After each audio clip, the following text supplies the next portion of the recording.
send in your questions, inshallah, if you do have any. And if not, then yes, please go ahead.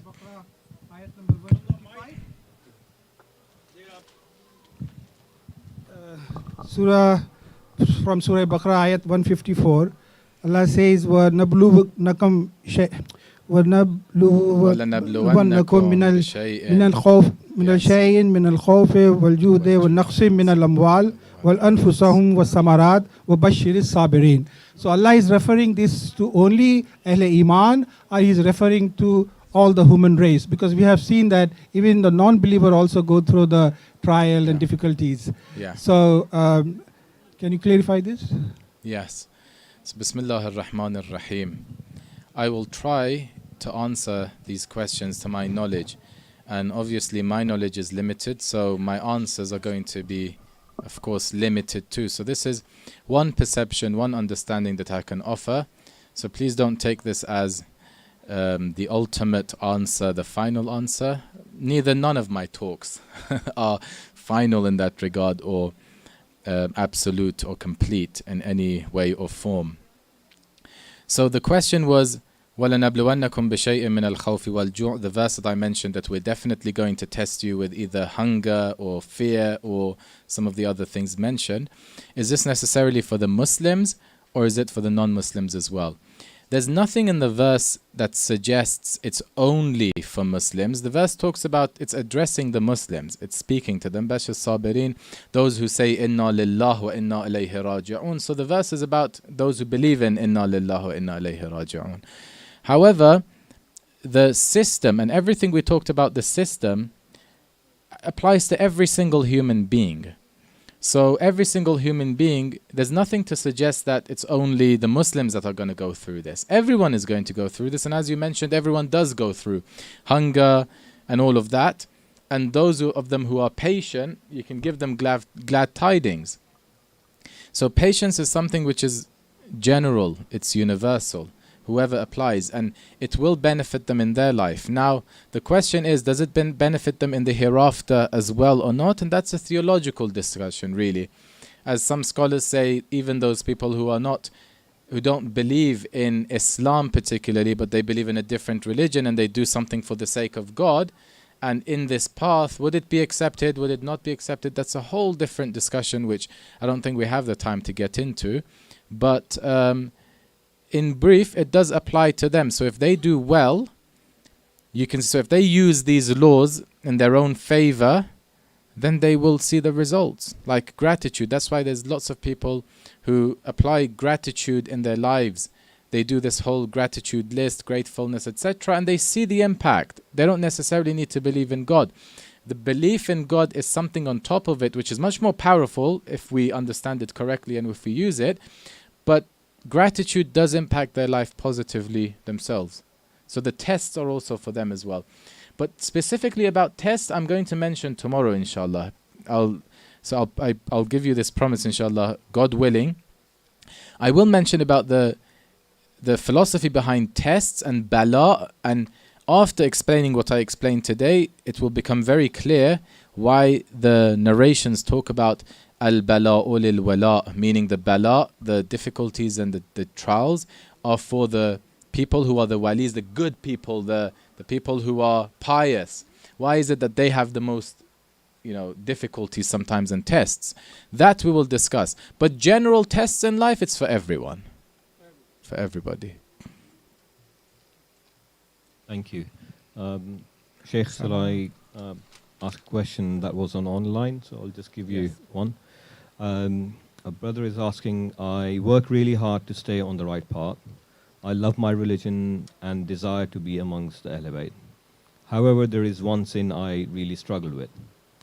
How can I simply admit my mistake, no matter what the reason, and move forward?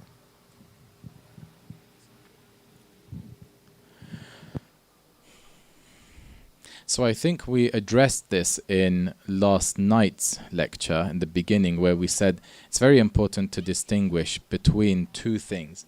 One is God's forgiveness, and the other one is practically being able to get away and get rid of a particular habit or an addiction that we have. So God's mercy doesn't depend on whether you've reached the destination or not. It depends on whether you've started the journey. You may repeat it multiple times. As long as you're trying and you're putting in the effort and you know that it's wrong and you're admitting to it. We've mentioned in that particular verse, I think that's a very good verse. Not that the others aren't, but this is very nice for this particular topic. The verse that says, these are the conditions you believe. Those who they remember God when they commit this, and they remember God, they repent, and they don't insist. It's very simple. So it doesn't say they have to immediately get rid of it and manage to do it forever. No, they may fall into it again. And sometimes, so I'll mention this as well, and it's very important for us to know what is a sin and what is not a sin. And there's different levels of sin. Some sins, greater sins, minor sins. And some things we may think is a sin and it's not really a sin. So these are also very important. Having said all of that, we say that if we commit something wrong, we ask for forgiveness and we ask Allah to help us to embark on this journey. When you do that, that means the rahmah of God is with you already. Now, your struggle would only be to be able to try to get rid of that, because it is hindering your spiritual life at the end of the day. It really is. Now, God is trying to help you to do it, but you have to put in the effort, and sometimes you'll make a mistake. Don't think that on top of getting rid of your addiction, you will have to think and be bothered with the thought of, oh, there is a God I need to also every single time satisfy. No, as long as you're trying, that's good. And this is what we understand from this verse, inshallah. Thank you, Sheikh. Questions from here? I want to highlight that if ladies have any questions, Ahsan is going to give you a mic, which is sometimes working, sometimes it's not. But I hope it will work. If not, just text us on the Al-Noor mobile phone that I've highlighted in the leaflet. Right, moving on to over here. I think Ali Bhai has a question. Let me just give my mic. Thank you, Sheikh. Just as in the world, we trust people mainly after finding out about their background, their family, their education, and everything else like that. Would you advocate that it would be really helpful if one were to find out about Allah and His divine attributes? Because that will hopefully lead you to have the tawakkul, know about Him before you actually start going on the path of tawakkul. That's the first part. The second part is what sort of life one can expect once you, not master, but at least you're on the path to tawakkul, and what sort of serenity and calm and peace one can expect, and what sort of life one can expect. Thank you. So what kind of life you can expect on the way or at the end? On the way, towards the end, if you like. The first part is, it's best to know about Allah and His attributes so that you can start getting to know Allah better, so that you can then start the tawakkul route. Yeah. So if you remember in, I think, the first lecture we discussed, and we said one of the ways that we are trying to reconnect with God is to get to know Him. And we said the du'as, that's how they start. They don't immediately start, hey, ask Allah for a favor. Inshallah, one of the coming nights, we're going to talk about the concept of dua and how when we say, why is our dua not accepted? I ask Allah for something and why do I not get it? There's a very specific explanation for this, and it's very interesting as well, which I haven't seen many people discuss.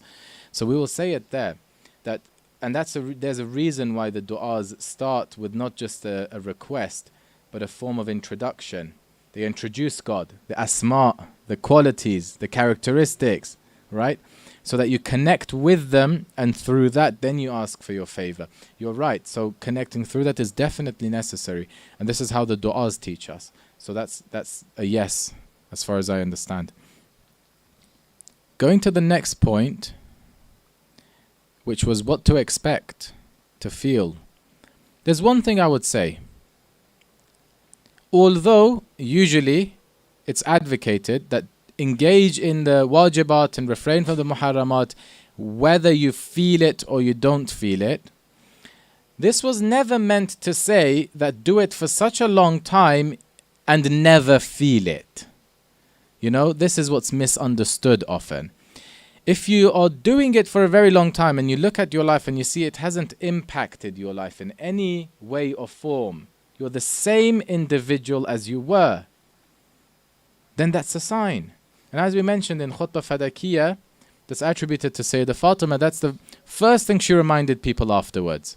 And she says, Allah has made salat wajib tanzihan lakum min al-kibr, so that you stay away from self-conceit. So that's the effect of it. If it doesn't have that effect, then see which part of it are you not doing right, or which part of it you need to connect to more. Or for example, inna salata tanha anil fahsha'i wal munkar. Salat prevents you from fahsha and wrongdoing. Now, you know, this is not like black and white. The more the salat is better, the more it helps you inside your heart. It's a form of a divine inspiration that when you are in the position of doing something wrong, it directs you. But it depends on the quality of the salat. So it's not black and white. You know, there's so many, there's like a spectrum. The better it is, the more connected it is, then the better the person is. And let the journey be basically trying to connect. And let's increase in that, inshallah. So there is definitely something to be felt. I don't know exactly what, but with gratitude, it's almost immediate, very, very soon, when you start implementing gratitude in your life. With tawakkul, almost immediate, you have to feel. But tawakkul, as I said, it's a muscle, so you have to be careful you don't do too much that you don't even believe in it yourself. So something that you also are fine with, you believe in it, yeah, I rely on God, and I'm calm with relying on God, and not every single moment my heart is shaking, and I'm in stress and anxiety, and I say I rely on God. That's not it. Something that you know you can, and then you can stay calm for it, because staying calm is key, apparently, according to many. Yeah, you tie your camels, right? But at the end of the day, you know as much as you do, eventually something can go wrong. So you're doing your part, for sure. But you see God in that, in light of that as well. Inshallah, Allah gives us a tawfiq for us all to experience it. Ameen. Thank you, Sheikh. Any other questions?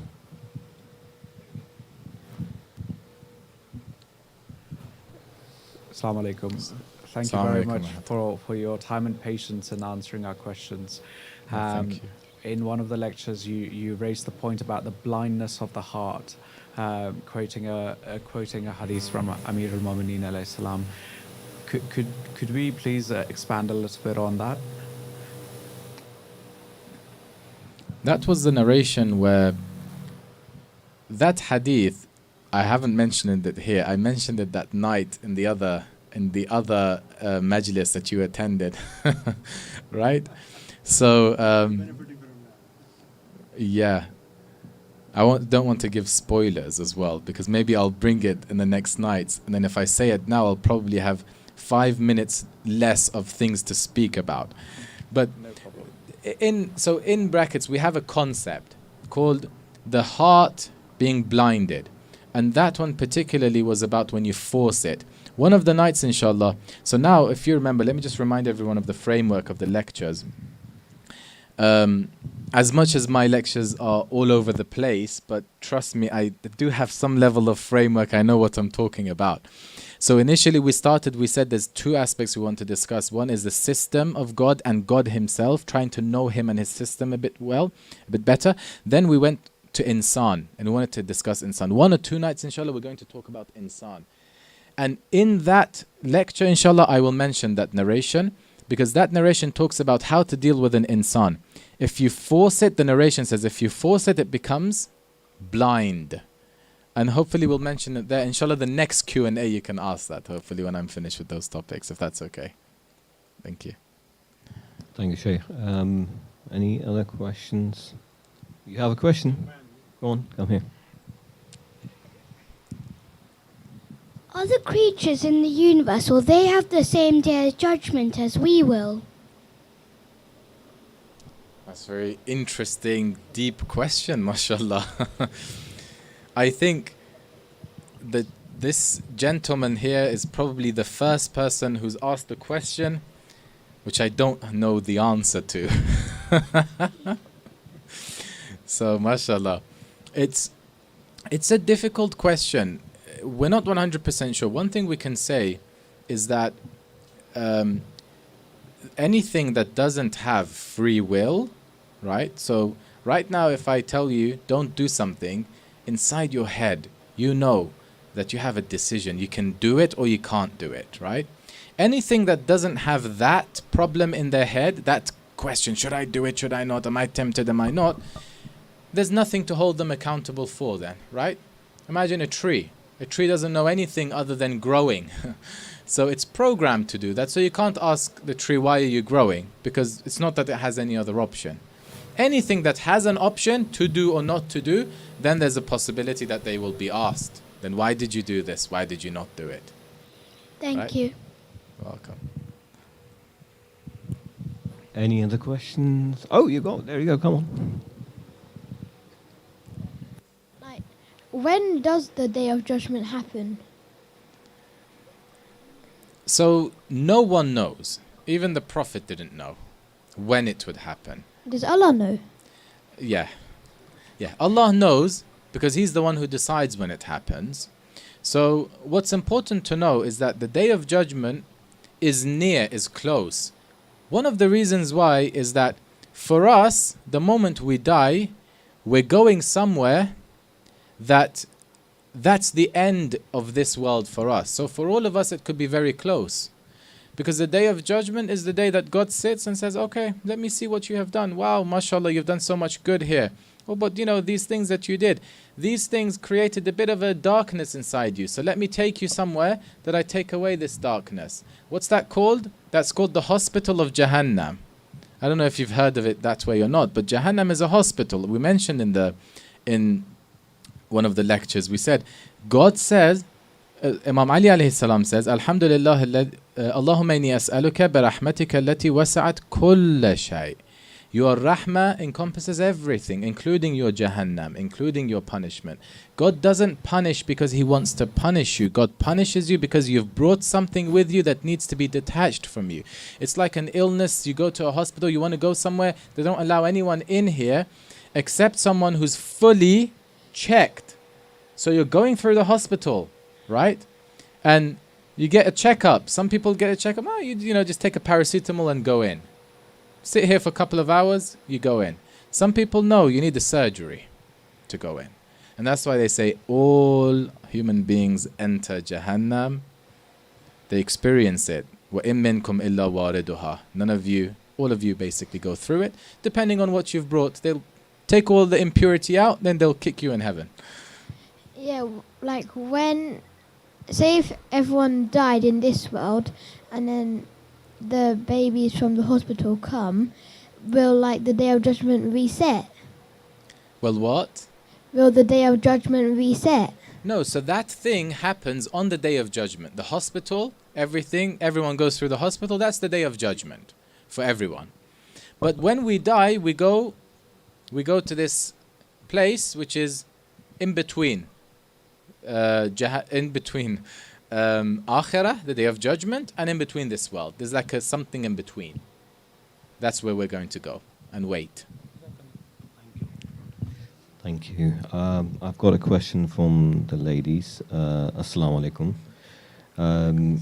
If our happiness and sadness is a result of our actions and the extent we endure depending on reactions, how does the Messiah of Allah manifest as far as Qaza wal Qadr is concerned? What, sorry? Wasiya. Wasiya. Yeah. Wasiya of Allah. Yeah. What does that mean? Masiya. Mashiach. Mashiach, probably. Mashiach of Allah. Also, what is the role of karma? Does this have any impact on our suffering in Islamic traditions? There is definitely something there, yes, for karma. I don't know the exact definition of karma. The commonly used word, yeah, you can say something, there's something true about that. But the exact definition I need to see to know then, and based on my understanding, obviously I have to go and see whether we have it or not. But in general, the Mashiach of Allah, this is a difficult question, right? These are things that probably it's not even in my knowledge as well. I wouldn't know. It's complicated. You know, sometimes something happens in your life and you say, okay, God wanted it to be this way. There's one thing, know for sure, that you can never know for sure, that whether this was 100% as a result of your own actions or something that God ordained himself, God wanted, nothing to do with your actions. It's very complicated. You wouldn't be able to know. So one thing, whoever tells you, oh, there's a friend of mine I had, this poor guy, he got married, got divorced, and the family couldn't take, it was a bit difficult. And the mother came up to him and said, we never had this in our family, so now that you got divorced, it's definitely because of a sin that you've committed, right? Because she didn't know. So this is, sometimes we assume it's because of a sin you've done. It's because, you're this, you're that. No, we don't know. We wouldn't be able to know. So that's why it's so much recommended that every day do istighfar for the things you know you've done and for the things you don't know you've done. Because it directly impacts what she said, sadness, happiness, 100%. Many of the things that comes in our life is a result of who we are. What we do, how we think, what we intend, and many more. Usually with us, normal human beings, in this normal level, majority of it is a result of our own actions. That's why when they used to go to some of the scholars and ask, oh, I've got this problem in my life, or I've got this, usually, like Ayatollah Bahjat, you said, just do istighfar. Just do istighfar. That's why I said in the lecture, very importantly, I said, this is a very important point, that every night you hold yourself accountable. You let go, you put the burden off your shoulders of whatever you have, because every action has a consequence. It's a very intelligent system. So yes, it does have. But possibly it can be a result of your perception as well, and that's what we're trying to work in these lectures. How to see the world. Inna ma'al usri yusra. And not to react. That reaction is like a poison. The moment you react to things, this, oh my God, what is this happening? Oh no, I'm so bad at this. Don't do that. If you care about yourself, don't do that. The moment you do it, that's it. You're falling into something which is very difficult to come out. That's why these adhkar help a lot. In the moment, suddenly, يا من يكفي من كل شيء ولا يكفي منه شيء. اللهم ما أخاف فاكفني. Oh Allah, suffice me for what I fear. The moment the fear comes, don't let it sink in. Don't give it energy. اللهم ما أخاف فاكفني. These are tools, these are skills that we need to develop the muscle, inshallah, to strengthen. Sheikh, just kind of leading to what you were saying. So, with regards to the fact that Allah, we are here on earth, and it's a test. So it's a path that we kind of, either we create it ourselves or Allah has ordained it. Yeah, so no, both of that. Don't think, so at this point, don't at all think that there is something that Allah ordains and you had nothing to do with it. No. Because that's often a justification for laziness. That's often a justification for you to then sit down and say, okay, my life is miserable and I have nothing to do with it. No. The verses in the Quran allude towards that many of the things that happen, if not all, are directly related to you and how you deal with it, what you've done in the past and how you get out of it. It's very important. So no.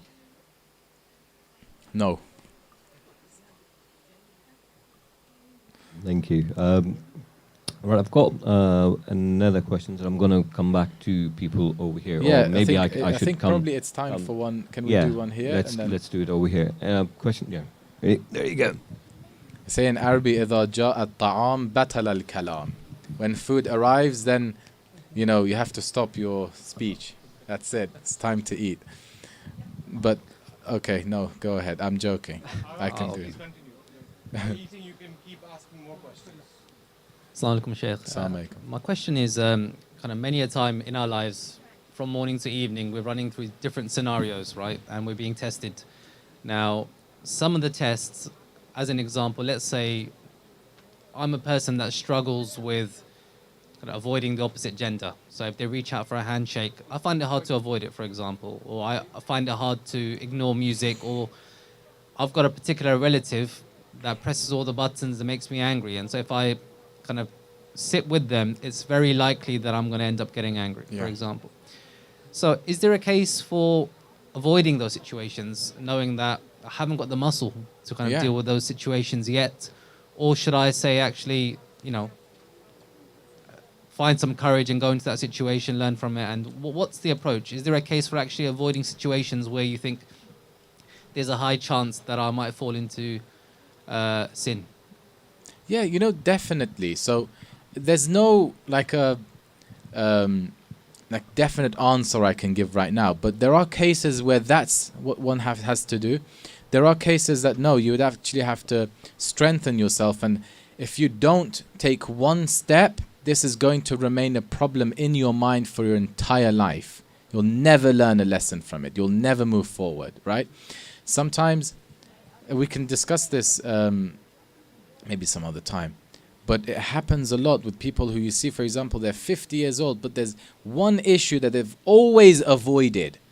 This is like an issue that a 20-year-old now has solved now, and they've moved on. But for this 50-year-old, they're still, because they have never addressed it, and they've just ran away from it. So sometimes you have to address it. Sometimes no. As you know, your muscles, you don't pick. Of course, like, you know, some people, like I've had this experience myself, and I'm going to share it. I hope those people are probably not listening, and if they are listening, I hope they don't feel bad about it. But sometimes, this is what I do myself. People message, people phone. I just ignore their phone calls. With all due respect and love, I pray for them, but I don't answer the phone call because I know I don't have the capacity right now. Like, it's very important for you to take care of your own thing. Like, if I know that this person is going to press all the wrong buttons on me, I am responsible not to put myself in that situation, you know, unless I know I'm strong enough. And then when you put yourself, then you see you're drained, you see you're, you know, burnt out, and then you start blaming God for it. You know, it's a very important thing. Maybe one of the other nights I'll talk about this, because what happens usually with people who give in too much with these things is directly related to self-worth, is how much they have, they believe in their own value. And we need to discuss this, inshallah, some other time, hopefully. Maybe next year, the 10 nights. We talk about divine self-esteem, because often people talk about confidence, and they talk about things which give confidence. As Muslims, we don't really want to adhere to them. We don't want to do them. Okay, no, I don't really want to do this in order to get confidence. But then as Muslims, often we just completely ignore the fact that you do need some confidence. You do need a deeper level, self-esteem, the sense of self-worth. Where do you get that from? We need to talk about that, because we need it in life. And that's what's going to help with those situations as well. But I hope that helped.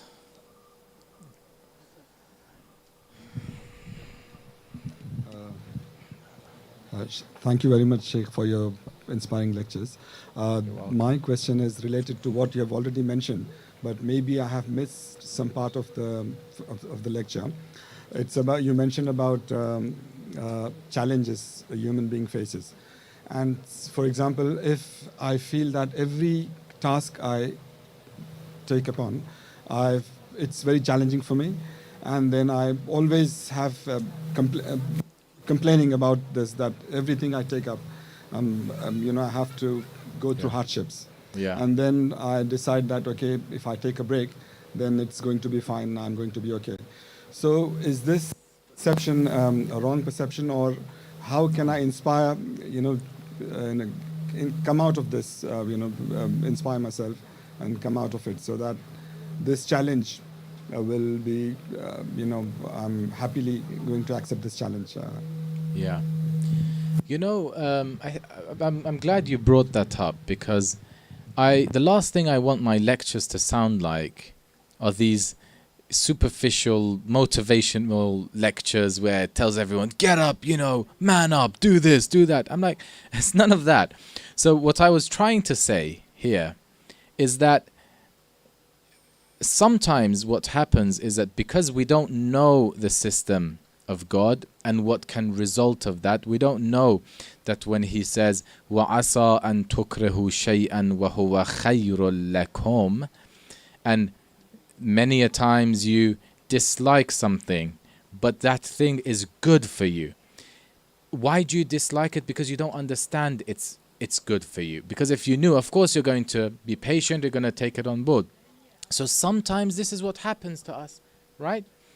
We become very tired, we moan because we don't understand the system, that it can result in so many great things through difficulty. It inevitably results, and your understanding of it, if you understand that, then you'll have to monitor your feeling in it. If you're not feeling very well, that's a good indication for you that something is wrong. So I'm not saying continue, do it and, kill yourself. No, not at all. But I say when you do take a step back, one thing that helps a lot is to sit down and say, okay, why did I have that feeling? Was it really because this was very difficult? Of course we need breaks. Like, no one says you shouldn't take a break. Or is it because like a lot of people, the youth especially, they just want to get things without having to put in the effort. A lot of them, they just feel like, I want to become a millionaire overnight without doing anything, and someone just drops for me. I want to have a very good relationship, but I don't want to put in the effort. It's like, what are you doing? You don't understand the system. Like, what you want is not going to do you any favor. You're not going to grow. You're going to be a robot who maybe has some things around him, but as a human being, it doesn't sink in. It doesn't change you. It doesn't make you grow.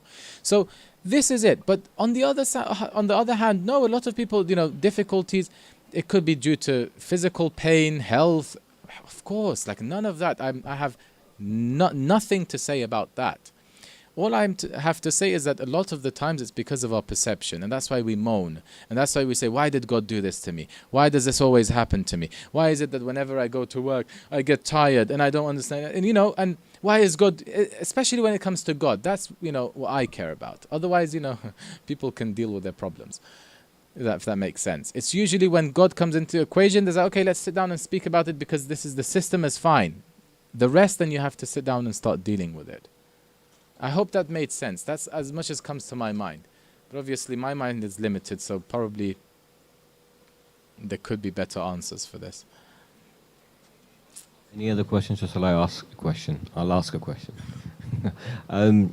So it's probably not related to the topic, but something that we have discussed, and I was always pondering over this. So the fact that we have a body and a soul, and we kind of feed our body through, well, you see this over here, and obviously we feed our soul by doing good things and so on and so forth.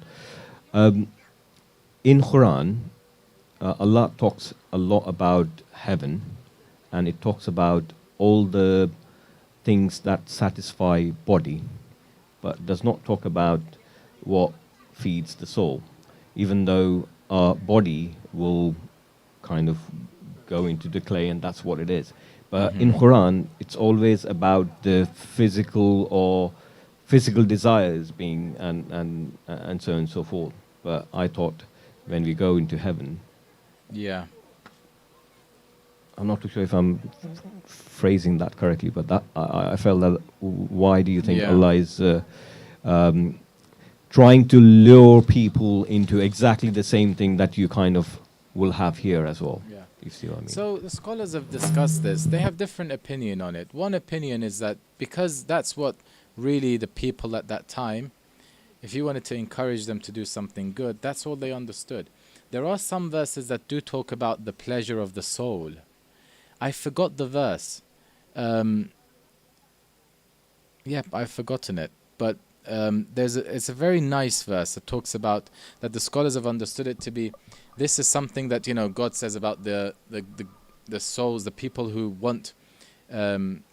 Basically, it's about meeting Allah, and how that is the most pleasurable thing for them.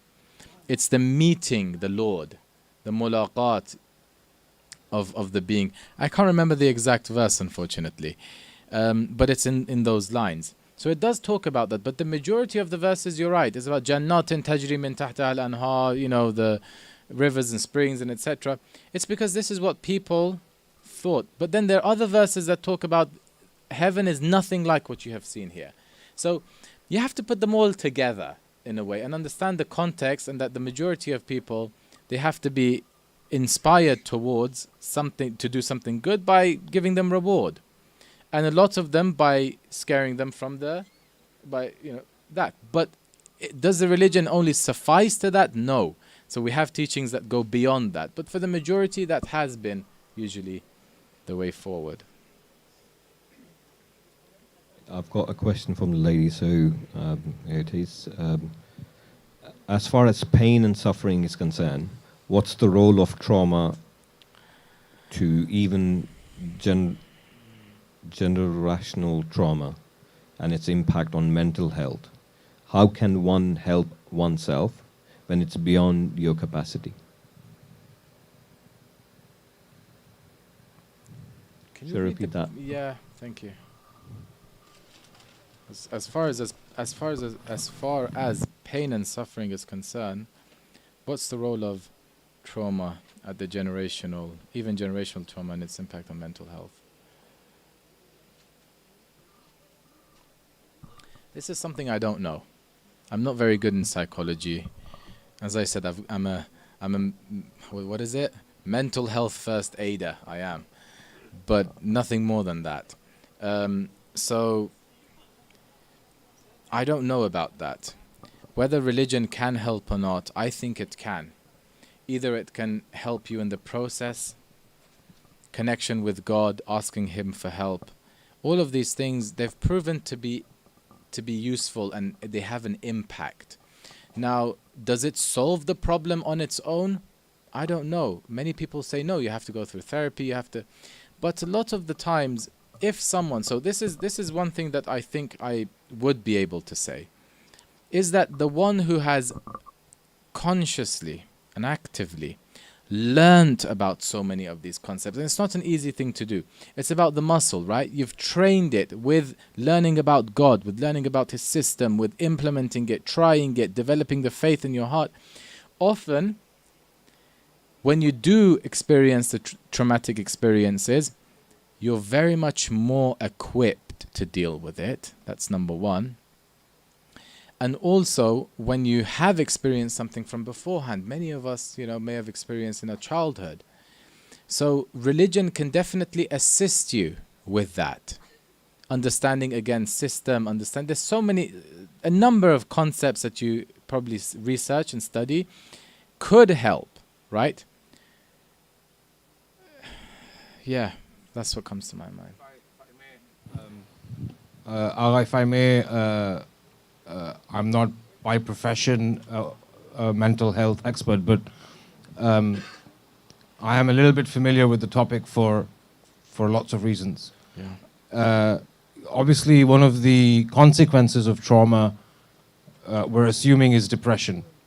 When somebody goes through trauma, they are in a depressed state. And scientifically, the books on psychology and depression state that there are 2 or 3 things that a human being can do to slowly come out of depression. One of them is to practice mindfulness, which is staying in the present, not thinking about the past, and not thinking about the future. And it's very difficult to do that in the busy lives, the Instagram, the Facebook lives that we live in. We're always looking at the past or trying to look in the present. So mindfulness, gratitude is also recognized as one of the ways of coming out of trauma or depression, is practicing 2 or 3 or 4 things, saying them out loud or writing them that you are thankful for. Meditation is also one of the things that is prescribed as a cure for depression. So I was having this conversation with somebody, and I said to them that how beautiful is our religion, because what is gratitude, mindfulness, meditation, we practice that in the way of salat 5 times a day. Yeah. So that was also my personal experience, where 5 times a day you're thanking Allah for everything you have. You cannot pray if you are thinking about the past or thinking about the future. And you are quietly meditating in a space that is very personal to you and your creator. So I just wanted to share. Ahsantum. No, thank you very much for saying that. And now you reminded me of why I discussed these topics in my lectures. I'm a bit tired now. So that's the reason why we talked about it. Initially in the first lecture I mentioned, I said, look, we're going through a lot of these difficulties and these things can, to say the least, help, as you said. And I said about salat and how salat. But the issue is that we don't do salat as a form of a guided meditation, guided worship. We do it just as a form of a ritual and practice. When you do it in a form of a ritual, it loses its impact. Or probably, hopefully on the Day of Judgment it's going to save us. But the impact of it on a human being, it can have much more of an impact if you do it guided, in a guided way, in an active way, in a focused way, and know exactly what you're doing, why you're saying this, and how you're benefiting from it. Only one example I gave was from the gratitude, how many times the word hamd is used in salat, and how, you're told to do 33 times alhamdulillah. So, if there are any other important questions that you think you want there me is to one from the necessarily- lady, so Okay. and it's quite an interesting one. Salam. My question is in regards to Surah 2nd Baqarah 286. Surah what? Oh, Surah Baqarah Baqarah. Surah Baqarah. If 286. 286, yeah. Okay, so last verse. If Allah does not burden a soul beyond that which it can't bear, how do we explain cases of suicide? Yeah, well, that verse doesn't say that. This lady did not listen to our lecture 2 nights ago. I explained it there. I said that that's one understanding of the verse that says La yukallifullahu nafsan illa wus'aha, that it means God doesn't burden a soul more than it can bear. So therefore, you point your fingers at everyone and say, hey, get up, man up, or woman up, right? God doesn't give you any challenge that you can't bear. So why are you so miserable? So you start blaming people. I said that understanding, from what I understand, is not a precise understanding. The verse, when it talks about taklif, and a lot of our scholars have discussed this, they say taklif is regarding ahkam, okay? So ahkam meaning what Allah expects from you. This is wajib, this is haram, okay? The burden of ahkam. And Allah doesn't expect from you more than you can bear. Meaning that there are times in life that you are in a state of extreme difficulty, hardship, and you can't do something, like for example, fasting. Our scholars use this verse to say that if your fasting is causing you extreme hardship, don't do it. It doesn't say if it's causing you extreme hardship, you're such a loser, man up. No, it says if it's causing you extreme hardship, don't do it. So their understanding of this verse is different. It's saying you don't put on yourself more than you can bear. So know yourself, first and foremost. Know your capacity and know I expect from you just as much as your capacity. However, this shouldn't lead to then, okay, I don't have much capacity now, so I'm just going to live my life like this. No. Because the same way God has given you capacity, a level of capacity, He's given you potential. Know that you need to grow in that potential as well, and there is accountability there. So you have the potential, you've got an arm, well, like mine, it doesn't have a muscle. It's not really trained. But this can reach somewhere. So if I just sit down and say, okay, I cannot lift this, I can't lift this weight. Why? Because I don't have the muscles for it. Yeah, but now you can't do it. Fine. But what about in a week? What about in 3 months? You better strengthen yourself because there are many weights in life. And one heavy one may come in your direction. What are you going to do then? Suicide, right? That's the explanation. Because heavy weights exist. It's your duty in the moment. Yes, sometimes you can say, okay, this person who even committed a suicide, it's between them and Allah subhanahu wa ta'ala. We can't judge that God is going to necessarily punish them. Okay? Because for every single individual, this is a general point. I'll leave you with this. Very, very important point. في صلاة الصلوات.